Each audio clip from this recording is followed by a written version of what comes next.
Hi, it's Dre Griggs of Obsidian Wisdom. Today we discuss how can I minimize my taxes in retirement. When it comes to achieving your retirement goals, one of the most overlooked aspects of a wealthy retirement is tax planning. Taxes tend to feel like that quiet, it just happens in the background. We're always paying them, so we just kind of get used to them.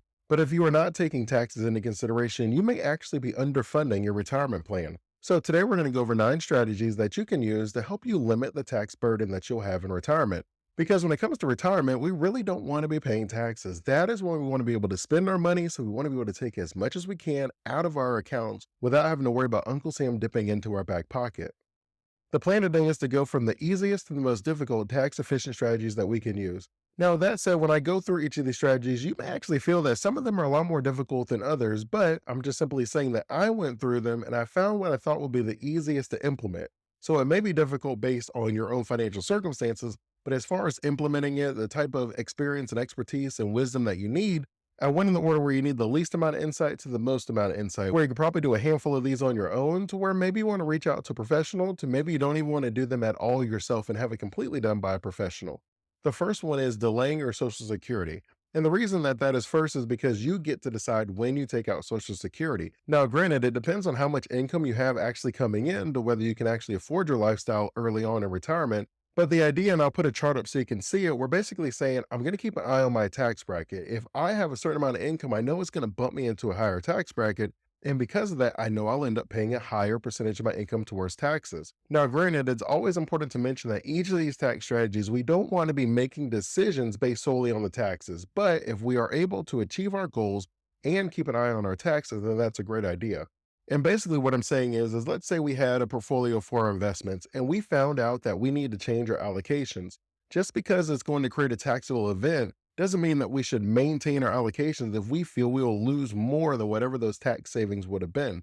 We're simply saying that we should be mindful of our taxes, not that it should be the tail wagging the dog. So when it comes to you deciding whether you can delay your Social Security, we're not saying that you have to do that. We're often saying if you look at how much your income is going to be, and if for some reason Social Security is going to bump you into a higher tax bracket, that may mean you have the ability to live off your pension or other retirement income sources to where maybe you don't have to take your Social Security out right away. Number 2 on our list is strategic asset allocations. And when I say assets, what I'm talking about is where you invest your money so that your money makes you more money. That could be real estate, that could be a business, that could be the stock market, and it could be a variety of assets within the stock market. Depending on the assets that you invest your money in, you will find yourself paying a different set of taxes. For example, if you're invested in municipal bonds, those would generally have fewer taxes than your traditional stock market investments. Also, if you keep your investments for a year and a day, then it's considered capital gains, which should also lower your tax bracket when compared to accessing your stocks within a year. If you access it within a year, it's normally going to be considered your normal income. It's going to be taxed at your normal income tax bracket. So if you're able to maintain a year and a day, well, now capital gains is a much more favorable tax bracket. Also, when you invest in businesses, there are so many things that you can write off in your business. So many times, just having a business and generating your income from the business, you can find yourself having a much more favorable tax bracket than just having earned income. There are so many different assets that you can invest in that we could probably be here all day, but I wanted to give you a few examples so you can simply see that everything isn't taxed the exact same. Depending on where you put your money and how long you leave it there, that could change the amount of taxes that you'll end up paying and could be very beneficial for you when it comes to paying the fewest amount of taxes legally possible in retirement. Number 3 on our list is a systematic withdrawal strategy, which is a very fancy way of saying, how do I withdraw my money? What accounts are they in? I'll put a link to another video where I go over the 5 best withdrawal strategies, but this one's actually going to be very specific to you and your needs. And the way you would think about it is if I have a significant amount of my money in pre-tax, whether that's your 401k, 403b, an IRA, anything that hasn't been taxed yet, you're able to normally take a tax deduction today. And then when you take the money out of retirement, it's taxed at your normal income. Well, if you have a significant portion of your money in a pre-tax account, what that means is almost all of your money when you retire is going to be taxed at normal income. And out of the list of ways we want our income to be taxed, that would probably be the least exciting one. So it may make sense for you to start doing some Roth conversions on some of your lower income years. And I'll put a link to a case study where I'll go over some of those examples where it works. But there are other times where it just doesn't make any sense at all. Normally, it's going to either be pro rata, which just means I take an even amount out of each of my accounts, whether that's pre-tax, tax, or tax-free. I'm going to take an even amount out. We'll see what that does as far as the taxes that you're estimated to pay in retirement. Next, we normally will look and say, all right, maybe it would make sense for this person to take the money from their tax accounts first, then their pre-tax second, and then their tax-free third. And you can go in that order. Oftentimes, the thought is if I have my tax-free money last, then it allows it to continue growing. And the very last of my retirement, all the income that I'm receiving is tax-free. I'm not going to pay any taxes on that. And naturally, you can start seeing why it really depends where your money is at. You may not have tax-free income, then that strategy would have made the most sense for you. You may have a lot of taxable income, but it's capital gains tax, so it's very favorable and is not the same as your ordinary income. And that may actually be a lower tax bracket than your pre-tax account, such as your 401k. We haven't even talked about the fact that we don't know what's going to happen to taxes in the future. What we know right now is there's $34 trillion in US debt. We know that Social Security is only generating enough revenue to fund itself until maybe like 2041.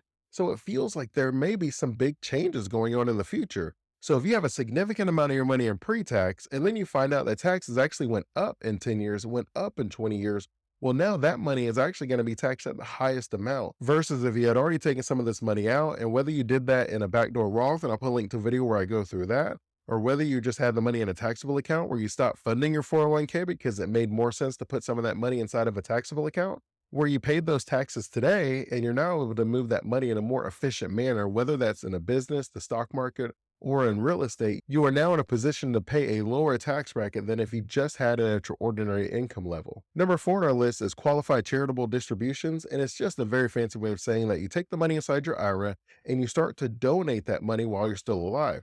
This now gives you the ability to save some money on taxes, and you're able to write it off as a gift as long as it's like a 501c3 enterprise. If you have charitable giving goals and you want to start giving chunks of your money away, then we really have to coordinate that with your overall retirement goals, because we have to make sure that you don't run out of money, that you're able to fund your retirement, and that includes inflation, market volatility, and different things. So this one is a little bit more complicated, but it's definitely doable, and it's one that you probably could see yourself. All you gotta do really is look up the qualified charitable distribution rules and see if you're able to access that, and then you can take advantage of it. Number 5 is tax loss harvesting, and it's a very fancy way of saying that if I'm making money in my investments, then maybe I can sell some other investments for a loss to offset some of my gains.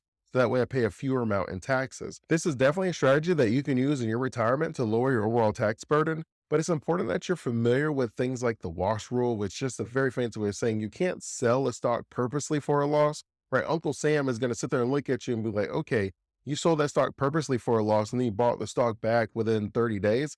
So Uncle Sam said, you know what? You still have to pay me taxes. There's a variety of things where Uncle Sam has stepped in and said, you know what? You guys are a little too smart with this. For example, whole life insurance has the ability to MEC, which is a modified endowment contract. It is a very fancy way of saying it looks like you're just using your whole life insurance to avoid paying taxes. It doesn't really seem like you bought it for life insurance purposes. You bought it as a tax shelter. And as a result, Uncle Sam then changes it to a modified endowment contract, a MEC. And now all of a sudden you lose a lot of those tax-free whole life benefits. I could keep going, but you sort of get the idea. It's basically Uncle Sam doesn't want to feel like you're taking advantage of him.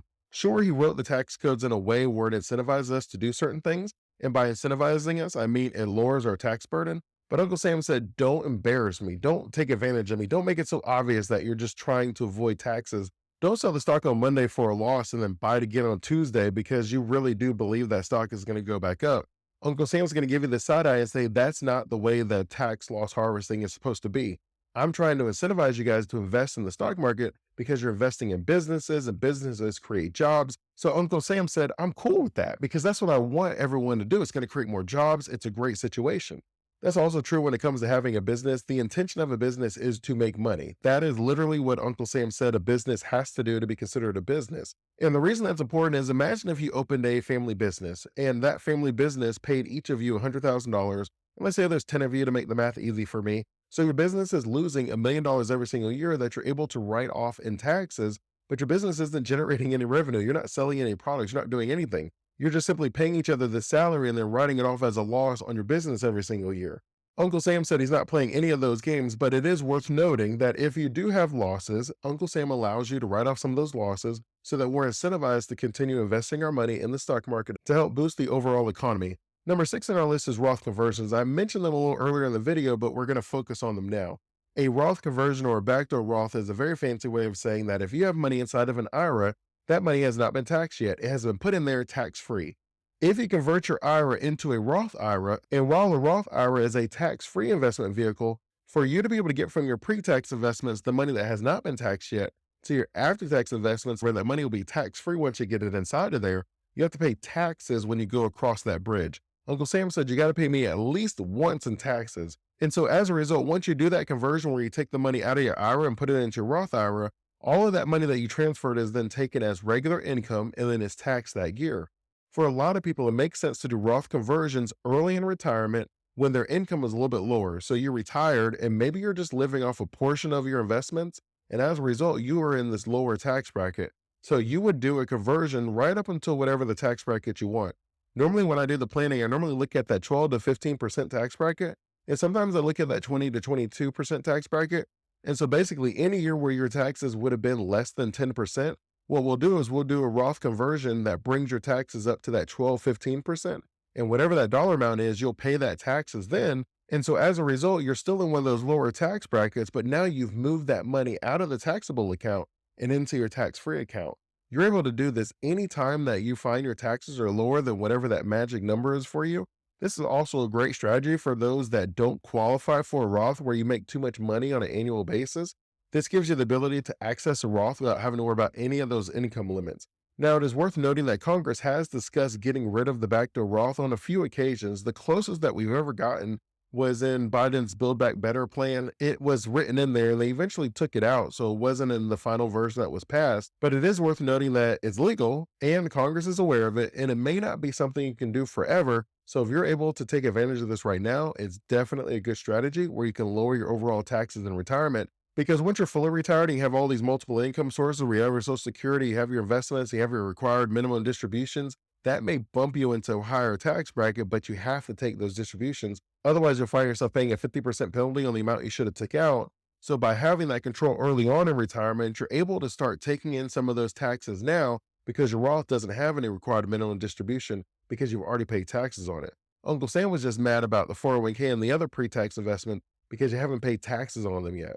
Uncle Sam says, I've literally been waiting for decades to tax you, and I'm tired of waiting. So when he turned 73, Uncle Sam's like, you know what? You have to start taking out required minimum distributions because I want to start collecting my taxable revenue from you. Number 7 on our list is tax bracket management. This one could be a little complicated because there's a lot of moving pieces. You have to calculate whatever your taxable income is, which is normally going to be the income that you take in minus whatever the deductibles would have been. Whether you have a standard deductible or any other deductibles, that amount that's left is going to be your taxable income. You would then look at that and say, okay, what tax bracket does that put me in?